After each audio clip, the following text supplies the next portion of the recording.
lá.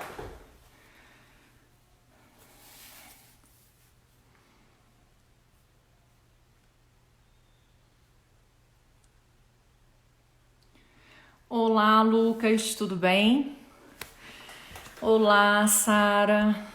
Sejam bem-vindos à nossa live de hoje. Hoje a gente vai falar de execução fiscal das empresas falidas com a Procuradora da Fazenda Nacional, Mônica Pinho. Oi, Juliana, tudo bem? Um prazer tê-la conosco. Oi, Paula, que bom que você está aqui também. Seja bem-vinda. Oi, Daniele, que bom que você está aqui com a gente. Hoje a gente vai ter uma live super especial, seguindo aquela lógica de trazer alguns alunos do PJT para falar com a gente. E hoje a gente vai ter a Mônica Pinho, que é Procuradora da Fazenda Nacional e aluna do PJT, para falar um pouquinho com a gente sobre esse tema de execução fiscal das empresas falidas, que, aliás, é uma especialidade dela, que ela trabalha diretamente nesse assunto. Olá, Beatriz. Olá, João Carlos. Olá, Mônica. Seja muito bem-vinda à nossa live. Um prazer ter Oi, você com minha a gente. querida. Tudo bom? Você está me vendo bem? Está me ouvindo bem? Tô te vendo bem, tô te ouvindo bem. Tá tudo ótimo. Ah, tá bom. Olha, pessoal, se vocês não conhecem, a Mônica, ela é aluna do PJT, professora, tá? Do curso PJT com a tutoria jurídica, tá? Já tem aulas, inclusive, gravadas no nosso curso online. E ela é também procuradora da Fazenda Nacional. A Mônica, ela foi chamada para falar hoje um pouquinho sobre um tema que, inclusive, ela trabalha bastante, que é a execução fiscal das Uhum, empresas falidas, né, Mônica? exato. Antes da gente estar levando para você a palavra, eu queria só fazer aquelas perguntas básicas que eu sempre faço para o pessoal no início da nossa live de quiz, justamente para aquecer um pouco o povo, né? E aí a pergunta que Ótimo. eu vou fazer é a seguinte hoje. Gente, a multa tributária, ela tem o mesmo privilégio que o crédito tributário num concurso na falência ou não? Qual é o critério de preferência da multa Será? tributária? É o mesmo do crédito tributário ou não? Do crédito tributário referente a tributo ou não? Olá, Mari. Olá, Daniel Giotti. Olá, Priscila. Olá, todo mundo. A gente está com... Olá, Mônica. A gente está começando aqui a nossa live hoje com a professora Mônica Pinho. E a gente, antes de entrar no assunto propriamente dito, que é execução fiscal das empresas falidas, eu fiz uma pergunta para vocês no quiz, que é a seguinte: a multa tributária tem o mesmo privilégio que o tributo numa falência ou não? O que é que vocês acham? Sim ou não? Responde aí para mim. Oi, professora Juliana. Oi, João. Sejam todos muito bem-vindos à nossa live. Aliás, a gente só quer agradecer vocês por estarem sempre presentes com a gente. Olá, Ana, tudo bem? Que bom você estar aqui com a gente. Muito bom, gente, vocês estarem acompanhando. O projeto, ele está cada vez melhor, trazendo cada vez outros pontos de vista, né? Então, não, a Mônica já falou que não, já respondeu aqui pra gente, dizendo que não, realmente a multa tributária não tem o mesmo privilégio que o crédito tributário na falência. E aí, então, já tivemos a advogada Magda Barbosa também respondeu que não, excelente. Sara também. Então, tá todo mundo acertando aqui, Mônica. Tá todo mundo pronto para a gente entrar no tema. Então, vou passar para você a palavra para você dar um overview sobre esse tema da nossa live de hoje. Tá bom. Bom, em primeiro lugar, te agradecer, Micaela, sempre nos colocando desafios. Ter entrado no PJT, eu posso dizer que foi um divisor de águas na minha carreira.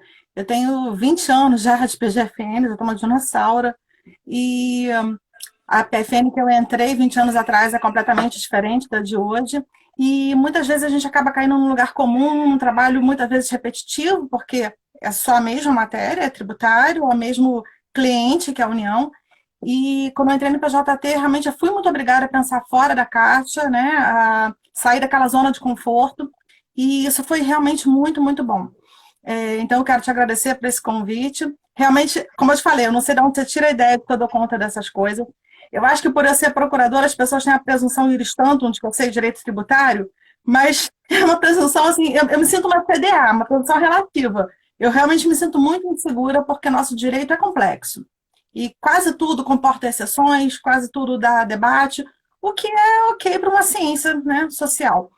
Então, quero te agradecer, quero te parabenizar também para essas lives. Eu tenho assistido todo dia, vi pessoas muito queridas, temas muito interessantes. Isso está nos ajudando muito nesse período de pandemia, né?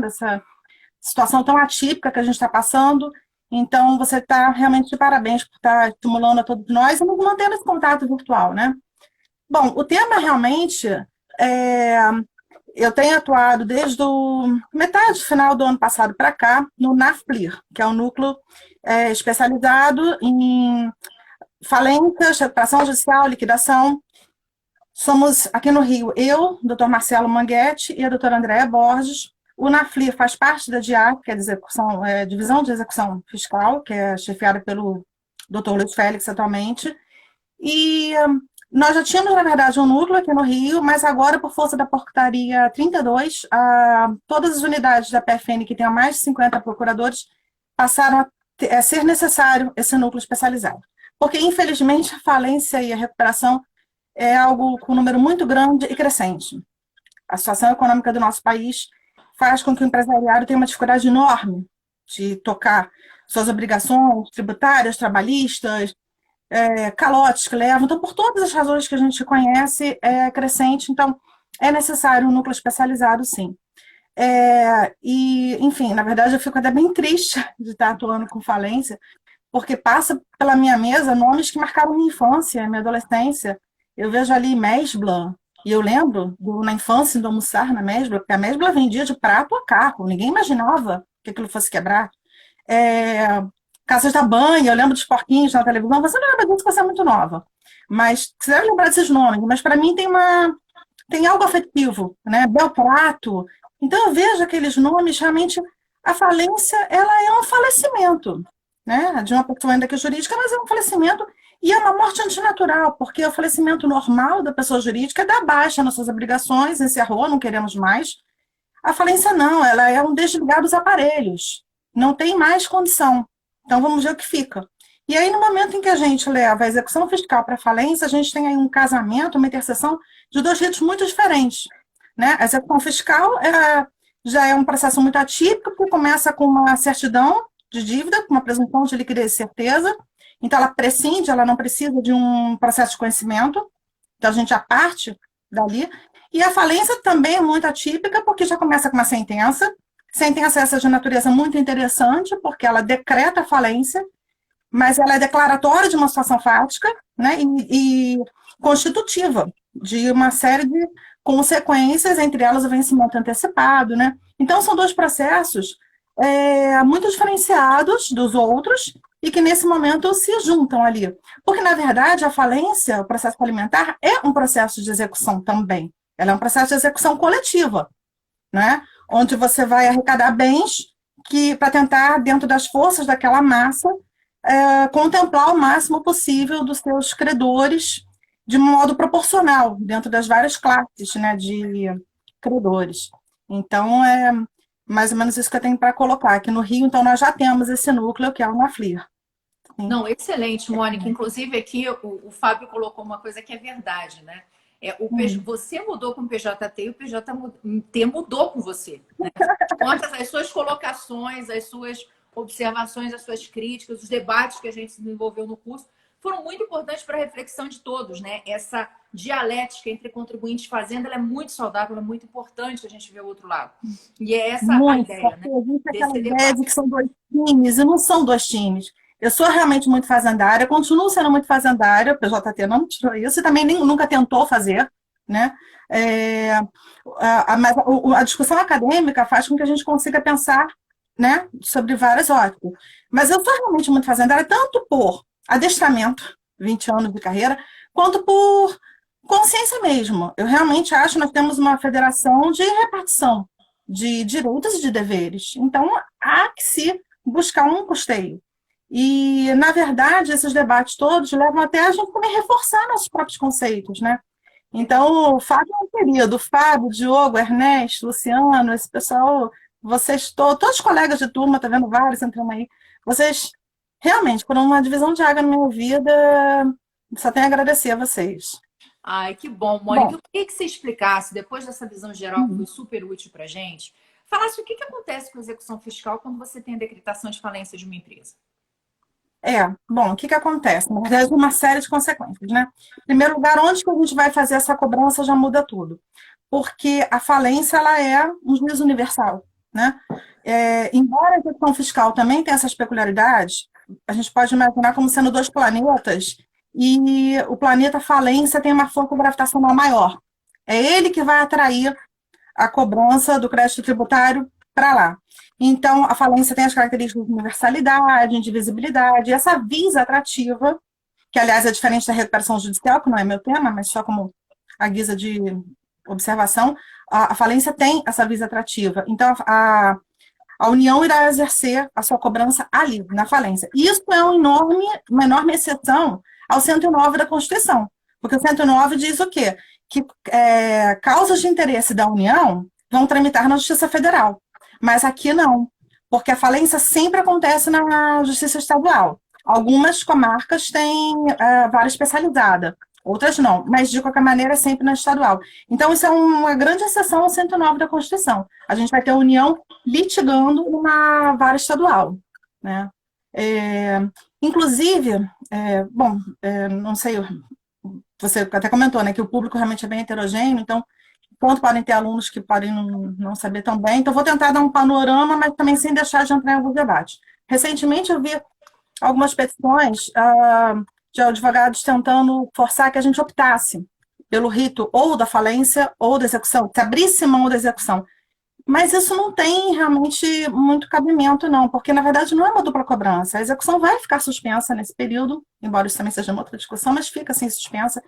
E acabou gerando, inclusive, o enunciado 11 do TJ de São Paulo, dizendo exatamente isso, que a opção da Fazenda Pública pela habilitação na falência não importa numa extinção da execução fiscal, até porque a execução muitas vezes vai ser retomada. Isso é algo que a gente pode comentar mais para frente, com alguma frequência a execução fiscal é retomada. Então não tem por que ela ser extinta, ela fica ali suspensa, né? E porque vários desdobramentos podem acontecer. Você perguntou, então, do que acontece com a execução. Então, a primeira consequência é isso. A execução, o processo de execução fiscal fica suspenso enquanto está sendo tramitada a falência. Essa é outra diferença também da recuperação, porque a recuperação tem prazo, que agora não sei se 120 ou 180 dias de suspensão, né? Na falência, não. Enquanto estiver acontecendo o processo falimentar, a execução fiscal fica realmente suspensa. Até porque, por força dessa visa atrativa, a gente fica engessado na execução. Não tem o que possa ser feito. Também não corre a prescrição, tá? Isso é outra coisa importante se pontuar. A prescrição intercorrente do artigo 40 da LEF não vai acontecer na execução fiscal. Também já vi, de vez em quando, um outro advogado tentando colocar isso, mas não tem muito sentido, porque acho que o que acontece foi o seguinte: o artigo 6º, parágrafo 7º da Lei de Falência, ela diz ali que as execuções fiscais não se suspendem enquanto estiver acontecendo a recuperação judicial. Só que, apesar de falar recuperação judicial, esse capítulo inclui falência. Mas aí eu acho que caberia, já procurei, acho que seria até interessante alguém fazer um trabalho doutrinário sobre isso, alguns artigos, porque eu acho que é uma questão de técnica legislativa. Embora o capítulo fale falência e recuperação, aquele parágrafo foi expresso em recuperação num capítulo que era para as duas coisas. Então, eu acho que ali está se restringindo a recuperação. Mas mesmo que assim não fosse, a gente tem princípios muito maiores. Porque a falência, o sobrestamento da execução fiscal não é uma opção, não é uma inércia do exequente, é uma decorrência. A falência, ela é obviamente um incidente de prejudicialidade, né, externo à execução fiscal. Então, a gente tem desde a súmula 106 da SCJ, que fala que a demora num processamento decorrente de um mecanismo judicial não pode ser imputada ao credor. Temos o 313 do CPC, que também, né, fala exatamente disso, sobre a força maior. Então, não tem sombra de dúvidas, é uma suspensão, a doutrina, a jurisprudência, a gente pede a suspensão, o juiz suspende. Via de regra, a gente pede penhora no rosto dos autos da falência, que quase sempre é recebida pelo juízo alimentar como reserva. E a partir daí, a gente vai fazendo esse acompanhamento, que com um núcleo especializado a gente consegue. Porque quando não tem isso, a gente simplesmente acaba que a execução fica parada ali, de tempo em tempo, a gente faz uma consulta para ver como está a falência, né? Muitas vezes somos surpreendidos com o encerramento dela, já há algum tempo. Então, esse núcleo, como eu falei, criado pela Portaria 32, ajuda a que a gente consiga ter esse acompanhamento.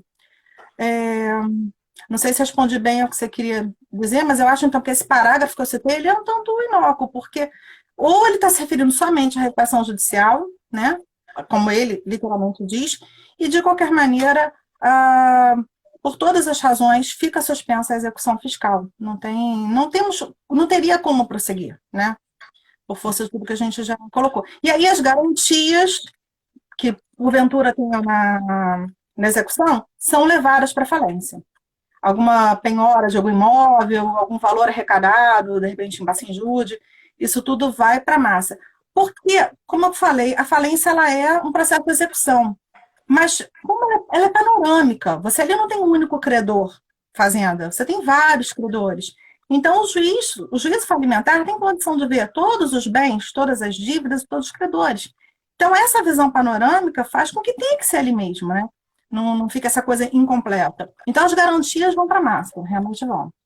Não, excelente essa visão geral, Mônica, deixando aí claro, né, que você tem uma execução fiscal, se vem a falência, essa execução ela fica suspensa, obviamente não dá para dar seguimento, e as garantias que estão nessa execução fiscal vão ser chamadas ali para o juízo falimentar, de modo a que se possa, e esse juízo falimentar orquestrar, né, de acordo com a ordem de preferência, como é que vai ser feito o pagamento dos débitos dessa empresa que está falida. Agora, eu queria saber... Agora, há uma diferença quando a gente está no curso de uma execução fiscal e sobrevém a falência, ou quando a gente já entra com a execução e já era uma massa falida. Ótimo. Então, de qualquer maneira, a gente tem que atualizar ali também a CDA inicial para constar massa falida, né, para o polo ficar certinho. Exato, era essa a pergunta que eu ia te fazer, se justamente havia diferença com relação ao tratamento, já está lendo o pensamento. Então, é exatamente isso, perfeito. Então, há uma diferença quando você já tem o juízo falimentar, a execução vai ser ajuizada contra esse juízo universal ou não. Agora, a dúvida que eu tinha era a seguinte, como é que fica a ordem de preferência dos créditos na falência e dos créditos tributários dentro da falência? A gente é muito mal acostumado na execução fiscal a ser só agente de credor, né? Chega na falência, você tem uma gama de credores concursais, não concursais, quirografários, subordinados, todo tipo. E o que a par condicio, né, creditorum, fica diferenciada. Você tem várias classes de credores. Entre essas classes, a Fazenda tem, obviamente, uma questão, uma hierarquia privilegiada, mas a gente fica abaixo dos... Na verdade, a classe 1, a gente sempre fala em trabalhistas e acidentes de trabalho, mas não é só, porque a remuneração do administrador judicial também entra aí. Então, a remuneração do administrador judicial, trabalho, né, trabalhistas, acidentes de trabalho, serviços prestados também após a decretação para a massa. Depois, a gente tem, em segundo lugar, as quantias que foram fornecidas para a massa. E aí, em terceiro lugar, respondendo, vem os créditos tributários. Sendo que, isso aí é por força do artigo 83 da Lei de Falências, tá? Que coloca o crédito tributário depois do crédito trabalhista. O que tem toda a lógica, né? Porque se o crédito tributário ele visa a sociedade, o crédito trabalhista também mais ainda. Mais diretamente ainda. E aí, 83 da Lei de Falência nos coloca nessa posição. Aí a gente pula para o 29 da LEF, que vai dizer que a cobrança da dívida ativa não fica sujeita ao concurso de credores, né? Mas há uma ordem de preferência entre as pessoas jurídicas de direito público. E aí vem, nessa ordem, texto da lei, União, suas autarquias, depois Estados, Distrito Federal, territórios, que atualmente não tem, mas enfim, Estado, Distrito Federal, território, suas autarquias conjuntamente pro rata, e depois municípios conjuntamente pro rata. Aqui, uma observação, não há nenhuma hierarquia, nenhuma superioridade entre a União e os outros Estados-membros, tá? Estados, municípios, não é isso. É apenas uma questão organizacional. A União não é superior a Estados ou municípios, o Estado não é superior ao município, apenas tinha que haver uma organização, e realmente como a União é mais abrangente, inclusive a União faz repasses para Estados e municípios em várias situações, então, em primeiro lugar, vem a União, mas só deixando claro isso, não por uma hierarquia, por uma organização da lei. Tá? É interessante comentar também uma coisa. Eu falei dos trabalhistas, mas nós também cobramos FGTS. E o FGTS, ele é equiparado ao trabalhista. Tá? Ele fica na classe 1. Porque o FGTS, vocês vão ver execuções que o autor é a Caixa Econômica e algumas somos nós. Isso por força de convênio. Então, o FGTS, ele conta como um crédito trabalhista Muitas vezes é fornecido diretamente ao trabalhador, o que até eu não entendo tanto o direito do trabalho, mas parece que não pode, mas é o que acontece na vida real, né? Porque, na verdade, o credor da FGTS não é o trabalhador, é o fundo. O trabalhador é credor do fundo, há uma relação triangular aí. Mas a FGTS é colocado como classe 1 junto com os trabalhistas e com alguma frequência o administrador quita diretamente, dizendo que está cumprindo uma ordem do juízo trabalhista e está mesmo, né? Mas só para colocar que a gente também faz cobrança de FGTS. Não, Então, a ordem é essa. excelente ponto. Eu queria que você falasse um pouco mais, Mônica, sobre aquela questão de quando é que você consegue retomar a execução fiscal quando acaba a falência. Quando é que isso acontece? Com que frequência? Como é que isso funciona? É complicado, na verdade, aí a gente abre um cardápio de possibilidades, porque o que acontece? Ah, primeiro vamos entender as formas da falência se encerrar. Primeiro, ela pode se encerrar nem ter dado em nada mesmo. Muitas vezes a gente faz uma consulta, tem alguma falência, depois ela some e simplesmente algum credor estava entrando com o processo de falência e a sociedade empresária foi lá e quitou. E aquele processo nem prosseguiu. Então, muitas vezes ele nem vai adiante. Ah, e aí, digamos que ele vai adiante, tá? Então, vamos colocar as várias possibilidades do que pode acontecer.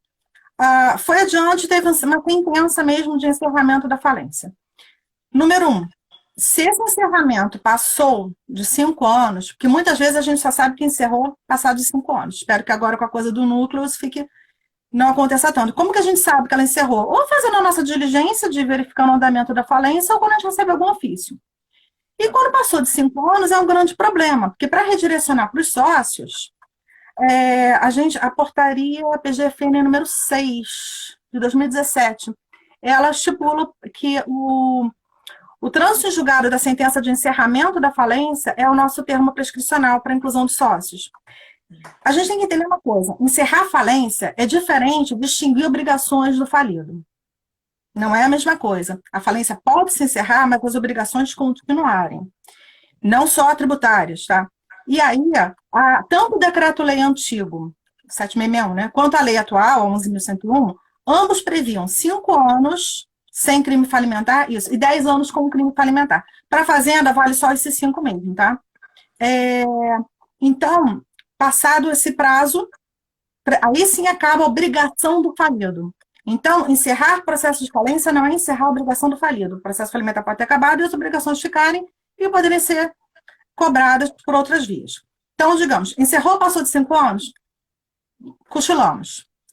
Agora, encerrou menos de 5 anos e não é caso de redirecionar para o sócio, não entra naquela situação do 135, do CTN, não entra em nenhuma situação, também não vai ter muito o que fazer. Provavelmente a execução vai ficar ali suspensa, aí sim vai acabar caindo na prescrição intercorrente.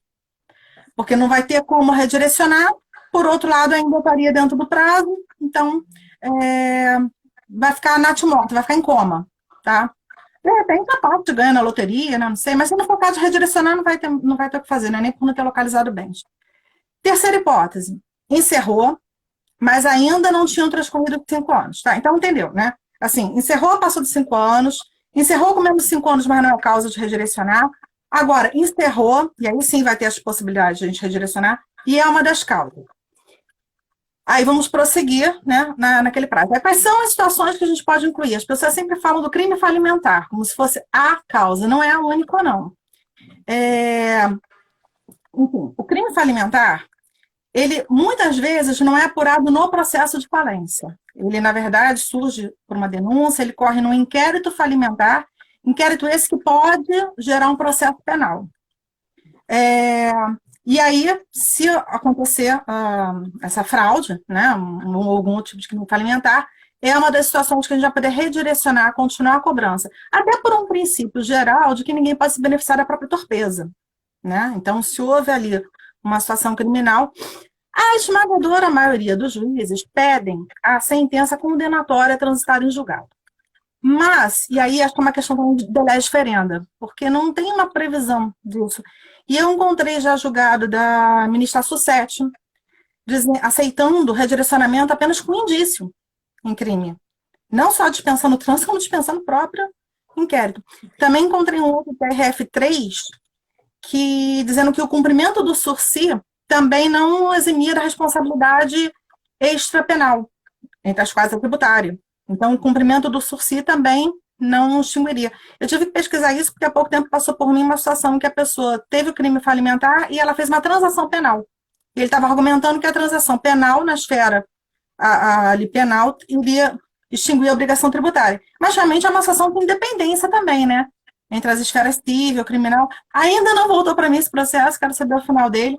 Mas esse julgado do TRF3, né, que fala do cumprimento do sursi não eximindo, deixa claro que uma grande parte da jurisprudência aceita. Só que também é difícil até encontrar o julgado, porque é muito difícil ter uma sentença condenatória de crime falimentar. A gente não encontra muito.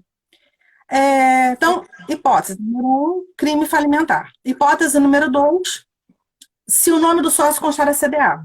Mas aí também tem que ver se é o mesmo sócio que estava no decreto falimentar. Tem que tomar mais cuidado.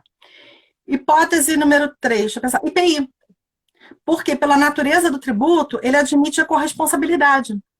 Então, é aquela discussão, né, subsidiariedade, solidariedade, então, pela natureza, pode seguir. Outra situação, quando você também tem uma cobrança que é decorrente, como se chama, de apropriação indébita. Então, o imposto de renda retido na fonte, uma contribuição previdenciária que foi recolhida e não foi repassada para o INSS. Por quê? Porque a apropriação também é um caso de corresponsabilidade. Então, é mais uma outra situação. Então, aqui nós pensamos em 4, porque a gente fala logo no crime falimentar, mas não só. Então, tem várias possibilidades de que, encerrada a falência, estamos ainda naquele curso de lapso temporal possível, a gente pode prosseguir contra a pessoa dos sócios. Era Excelente. respondido? Não, super respondido. Tive uma aula agora. Queria registrar a presença do João Gronet, um grande amigo aqui assistindo a live. Eu queria, Desculpa, eu lembrei uma coisa. Nós temos um parecer. Nós temos um parecer PGFN, 485/2010, que também permite, já que você fez aquela pergunta inicial da multa, é uma situação, na verdade, não é nem de prosseguimento pós-encerramento de falência. É uma situação de prosseguimento simultâneo. Mas simultâneo, quer dizer, ir na falência, mas simultâneo nesses créditos que a gente não cobra, não habilita na falência, como é o caso da multa. Então, multa SUNAB, né?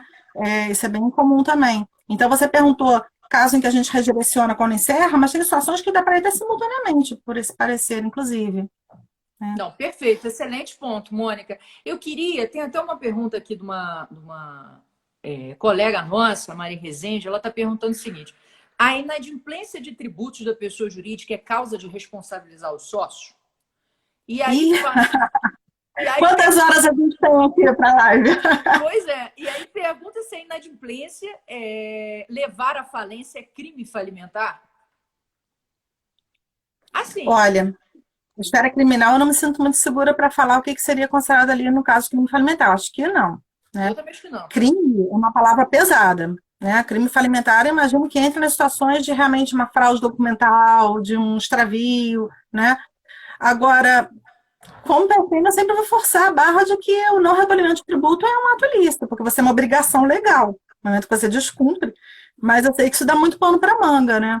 Porque nem sempre é um dolo, nem sempre é... Enfim. Então, olha, eu acho que eu vou ficar devendo para essa colega essa resposta sobre o crime falimentar, porque realmente eu não me sinto segura. A esfera penal já não atua, ali vai para o MP, eu recebo depois as informações, né? Mas eu entendo, sim, que o não recolhimento de tributo é um ato ilícito. Crime, não sei, mas é um ato ilícito. A gente está descumprindo uma obrigação legal. Inclusive, vocês vão me matar, mas inclusive das obrigações acessórias. Né? Mas daqui a pouco a gente entra até naquela discussão do ICMS, já na prisão, aí aquilo, né, já dói um pouquinho. Aquilo ali é tenso. Enfim. Aquilo ali é tenso. Deixa eu só complementar uma coisa aqui, Mari. Na verdade, eu entendo que não tem crime falimentar pura e simples, não, tá? Crime falimentar, como a Mônica bem colocou, você tem que ter, de fato, a presença de dolo, né? Materializado por meio de uma fraude, de uma simulação. A falência por si só, pelo fato de você não ter tido êxito na sua atividade empresarial e, com isso, não ter conseguido pagar as suas dívidas, não vai gerar crime falimentar por consequência. Não é assim. Não né? Senão, na verdade, todas as falências seriam criminosas, porque ela começa exatamente por uma inadimplência. Né? Exatamente porque você não consegue quitar, manter suas portas abertas, e uma das primeiras coisas que a pessoa deixa de pagar é o tributo. Ele vai mantendo o empregado, vai mantendo a propaganda, o fornecedor, a conta de luz da loja, Então, na verdade, todas iam acabar sendo criminosas, né? Mas Verdade. acho que não, é forte dizer isso, é forte. É, bem forte. E uma outra questão que eu acho é que quando você fala de sócio, né, na verdade você tem que pensar um pouco na questão do 35, né? Se de Ah, sim. fato houve uma violação à lei, houve uma violação ao estatuto, para você poder trazer ele para jogo. Caso contrário, não. Né? Então É, aí o eu poder acho. daquela pessoa, se é um sócio-gerente, tem o tipo de sociedade empresária, o nível de responsabilidade, né, que aquela pessoa... Sim, realmente, algumas perguntas a gente não consegue dar uma resposta assim, não. É uma É, tonelada de depende, né? Mas tem exatamente. situações Muitas situações a ponderar, né, Mônica? Então aí é muito. aquilo. Tem que olhar o arcabouço geral para a gente eventualmente poder verificar, não, esse caso pode ser, pode arrastar, a responsabilidade pode não arrastar e varia muito. Nesse contexto É. geral, eu queria até ver com você, né? Porque a gente está vivendo um momento bastante excepcional, né? Até há pouco tempo eu estava conversando com a minha chefe, agora por telefone, a gente falando, caramba, como ela falando da filha dela, né, que está assistindo aula, a menina tem 3 anos, tá assistindo aula online, olha, loucura, né? Ela disse, Caena do céu, esses professores, a gente tentando trabalhar tudo isso, não sei o que lá.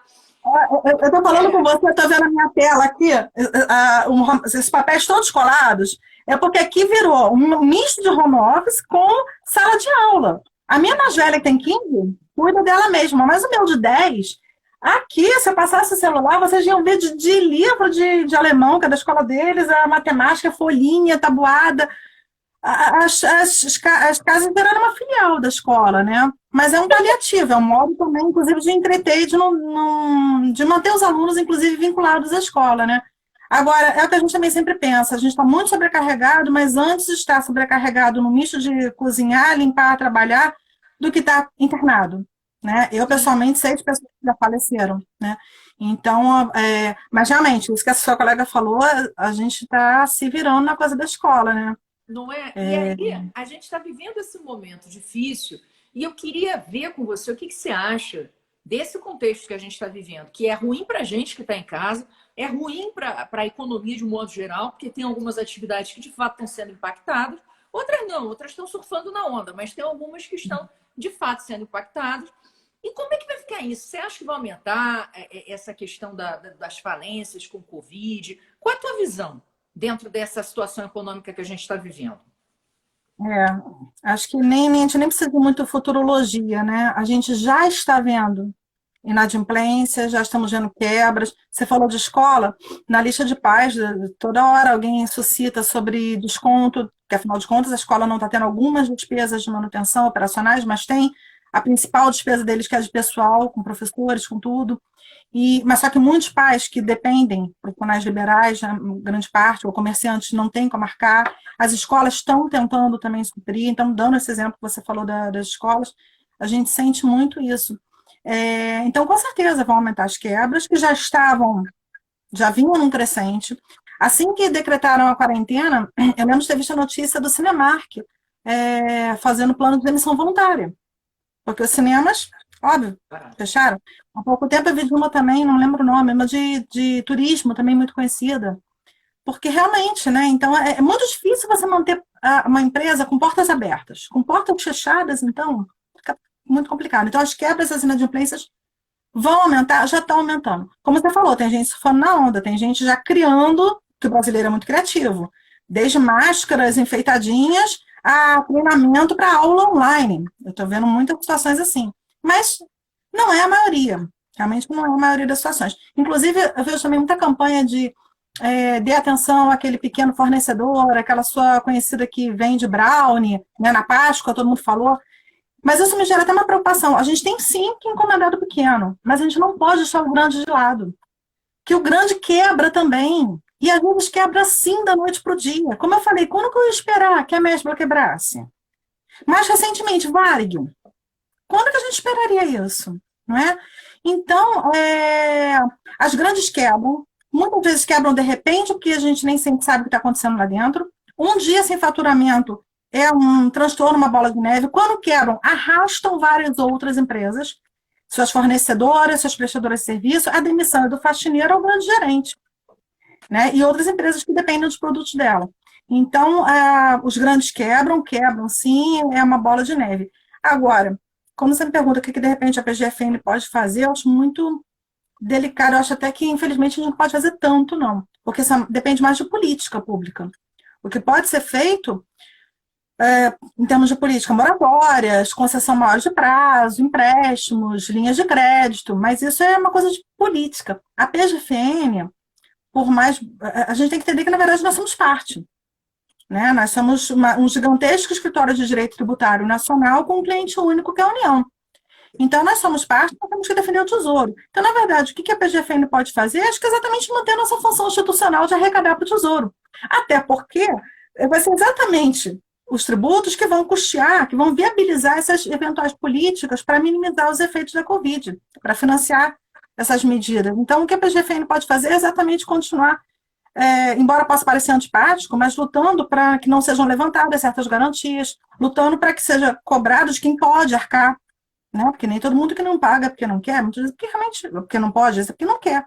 Então, se a gente fizer o nosso mistério institucional, é a maior questão, porque tudo depende de dinheiro. Essas medidas vão depender de um financiamento, e o financiamento vai vir da arrecadação, né? Concordo com você em gênero e número. Mônica, aqui a Aline Krieger, ela inclusive estava comentando aqui,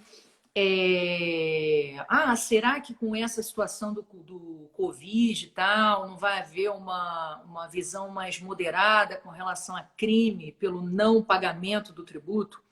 Eu, antes de passar a palavra, eu queria até colocar minha visão aqui.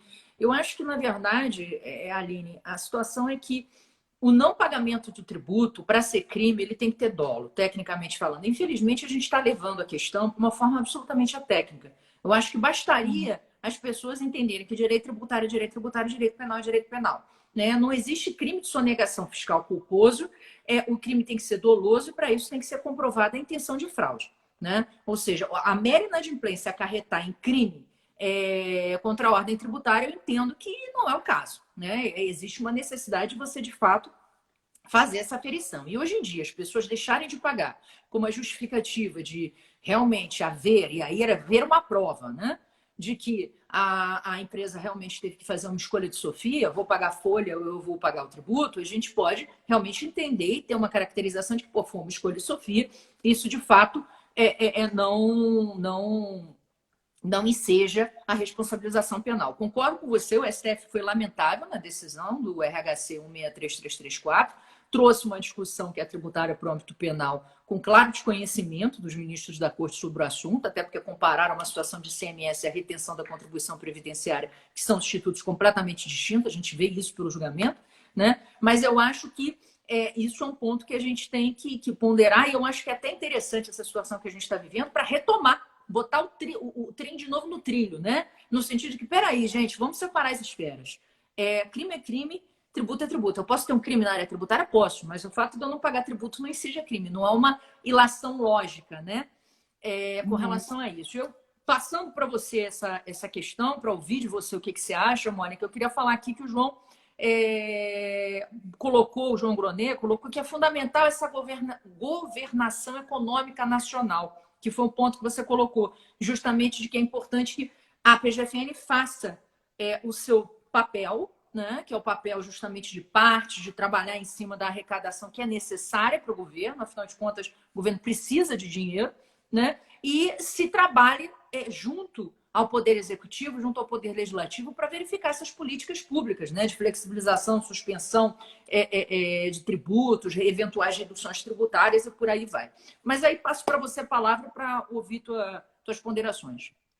Mas eu concordo com você, realmente é isso, são esferas muito diferentes. Eu acho a palavra crime, a palavra penal, tudo muito pesadas. As consequências na vida de uma pessoa, seja pessoa física ou jurídica, de uma condenação dessas é terrível. Né? Hoje em dia a sociedade não prescreve, né? As coisas com a internet vão. Então, de repente, resolveu-se ali juridicamente, mas nunca mais aquela empresa se recupera porque ficou associada com uma palavra pesada como um crime. Então, realmente, eu acho que prescinde, sim, de uma humanização maior do direito como um todo.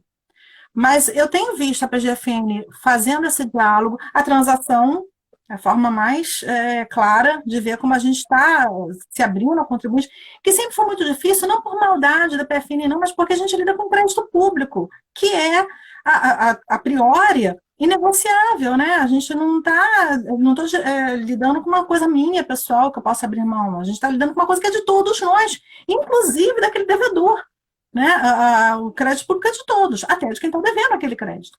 Então, agora, a humanização está acontecendo sim. Eu acho que aquela visão do leão malvadinho, né? É, a gente está tentando se aproximar da população como um todo, e eu acho que isso tem acontecido. Como eu falei, a Procuradoria que eu entrei 20 anos atrás era completamente diferente da que a gente tem hoje. Até porque a gente tem hoje tecnologias que nos permitem essa agilidade de comunicação, de tudo mais, de transparência. Então, quando ela coloca essa preocupação, na verdade é uma preocupação de todos nós, né? A gente não. Acho que nunca houve um interesse de levar ninguém à penúria. É apenas uma cobrança do que é devido, de todo mundo. É como eu falei, imagina um grupo de pessoas que mora junto e vamos dividir a conta de luz. E a PGFN é aquela pessoa chatinha que tem a obrigação de pegar papel, ô, fulano, você não pagou a tua parte, né? Então, como você quer se beneficiar? Né? Todos nós estamos dividindo aqui o custeio. É uma federação de distribuição, né? Como eu falei, inclusive dos deveres. Não sei se era bem isso que ela estava querendo focar na pergunta dela.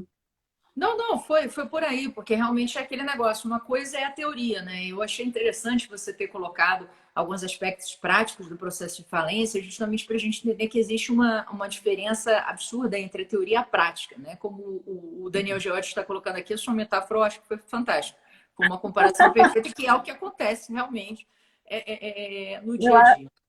eu acho que ele está se referindo à minha metáfora de que eu sou uma CDA com presunção iuris tantum, de que vocês acreditam que eu sei algo. Agora, Pois é. ninguém vai criar neologismos melhores do que a Helena. Não sei se ela está aí, mas a entrevista dela nunca poderá cair no esquecimento, né? Como é que ela colocou? Cautelar puro sangue. Helena tá aqui, já falou que você é Então, não, espetacular, tá ninguém aqui, vai ter tá que todo mundo parar, aqui. cara. Mas, É bom, bom.